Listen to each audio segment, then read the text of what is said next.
Chers Tretsoises, chers Tretsois, ouf, pourrait-on dire aujourd'hui, le déconfinement est là depuis lundi 11 mai et la vie reprend peu à peu son cours. On commence, disons, à revivre un peu. Alors, durant ce confinement, je vous rappelle que nous avons essentiellement lutté contre ce virus, le Covid-19, et ses répercussions, qui sont à la fois psychologiques, sociales, économiques essentiellement, avec la fermeture des commerces, du marché, des écoles, des parcs et des équipements sportifs à la Gardie. Alors je tiens néanmoins, durant toute cette période, à féliciter la très grande majorité des Tretsois qui s'est montrée parfaitement responsable en respectant les règles sanitaires et en faisant preuve de civisme durant cette période difficile. Malheureusement, le virus est toujours là, alors continuons à nous protéger. Et cette protection, écoutez, aujourd'hui, elle passe par les masques, puisqu'ils sont enfin reconnus comme indispensables. Alors ne l'oubliez pas, l'État, aujourd'hui, c'est 0 masque.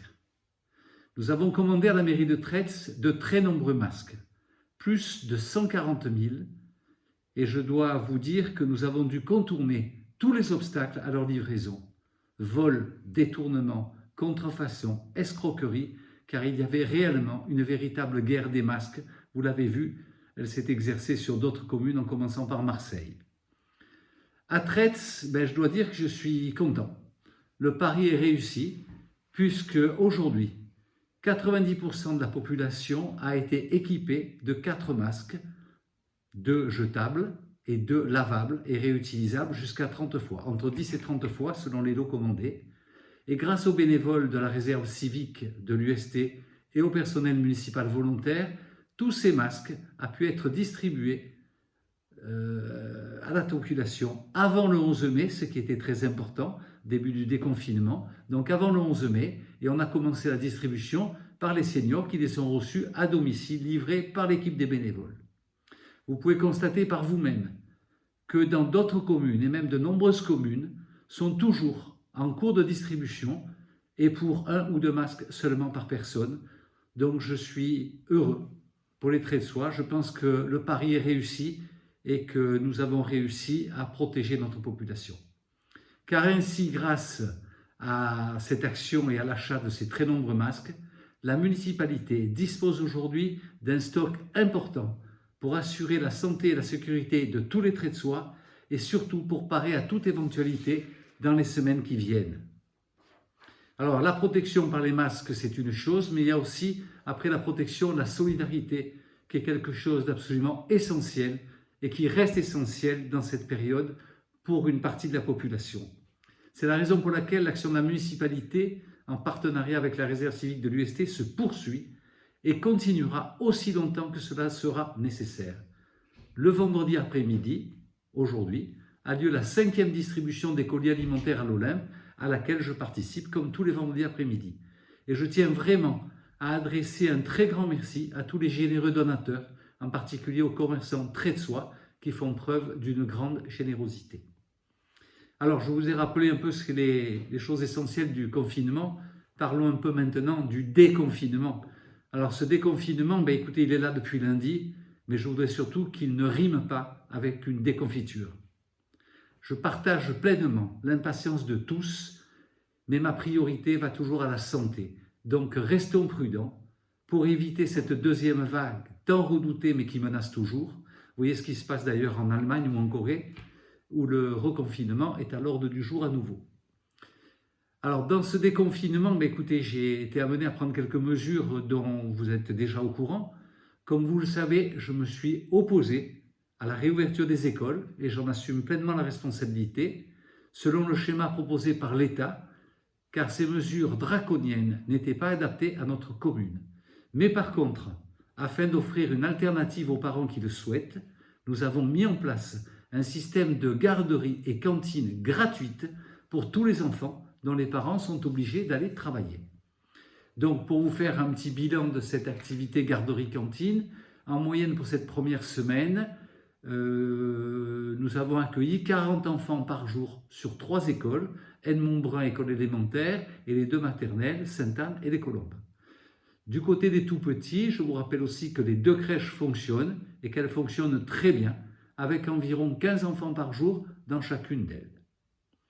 Je remercie d'ailleurs chaleureusement l'association Cap Étincelle qui participe à ces garderies et qui est présente chaque jour pour accompagner les enfants dans leur apprentissage scolaire, suivant les directives des enseignants, et ainsi éviter aux parents le soir d'avoir la corvée des devoirs en rentrant du travail. Donc merci à Cap Étincelle de leur participation. La solidarité, elle s'exerce aussi vis-à-vis des commerçants qui ont beaucoup souffert et souffrent encore de cet arrêt brutal de notre économie. Et je vous rappelle que dès la fin mars, nous avons décidé la suppression de la redevance d'occupation du domaine public pour les bars et les restaurants, et ceci pour toute l'année 2020. Pour faciliter aussi le quotidien des traits de soie en centre-ville, le stationnement en zone bleue est et restera toujours libre et illimité jusqu'au retour à la normale de notre vie. La solidarité toujours, elle va aussi vers les plus démunis, et j'ai donc décidé cette semaine d'attribuer les subventions aux associations caritatives et sociales par l'intermédiaire du CCAS afin de poursuivre leur action. Quant aux associations sportives, je les attribuerai très prochainement. La reprise des sports collectifs et des sports de contact n'est pas pour tout de suite, vous le savez, malheureusement, et toujours pour des raisons de sécurité sanitaire, je maintiens fermé le complexe sportif de la Gardie jusqu'au mois de juin, comme les parcs avec jeux d'enfants, car il est absolument impossible de gérer l'afflux des enfants et de gérer aussi la désinfection de chaque jeu après le passage de chaque enfant. C'est beaucoup trop compliqué pour les moyens dont on dispose, donc pour l'instant, il reste fermé. En revanche, bonne nouvelle pour les boulistes, la pratique de la pétanque et l'école de pétanque vont reprendre selon des règles très précises de sécurité et très strictes auxquelles nous veillerons. Ils vont pouvoir reprendre leur activité. Enfin, cette semaine, lundi dernier, réouverture de la mairie et reprise du travail dans ses différents services. Tout s'est bien déroulé. Vous avez été informés des différents modes progressifs de reprise en favorisant toujours la réception du public sur rendez-vous. Je félicite tout le personnel qui s'est très bien adapté, comme à la médiathèque, qui reprend aussi du service en drive, et vous pourrez trouver toutes les informations à ce sujet sur le site de la ville où on a mis un article bien détaillé pour que chacun comprenne qu'en plusieurs étapes, la médiathèque reprend un service normal, mais qu'il faut malheureusement patienter encore un petit peu, et c'est donc le drive qui va commencer. Donc merci à tout le personnel d'avoir aussi bien réagi à la reprise de ces activités. Et puis enfin, quelque chose, je crois, de très attendu pour beaucoup et nécessaire à beaucoup des gens qui habitent notamment le centre-ville, je vous annonce la réouverture du marché forain de Traits le mercredi 20 mai. Sur l'avenue Mirabeau seulement et exclusivement un marché alimentaire en respectant bien entendu les mesures de sécurité sanitaire qui nous sont imposées avec filtrage de la police municipale pour limiter l'affluence. Il faut que l'affluence soit progressive et limitée devant chaque stand. Les forains alimentaires aujourd'hui sur Traits, ils sont une trentaine. Donc je leur ai proposé de venir à tour de rôle un mercredi sur 2 jusqu'au retour à la normale de ce marché.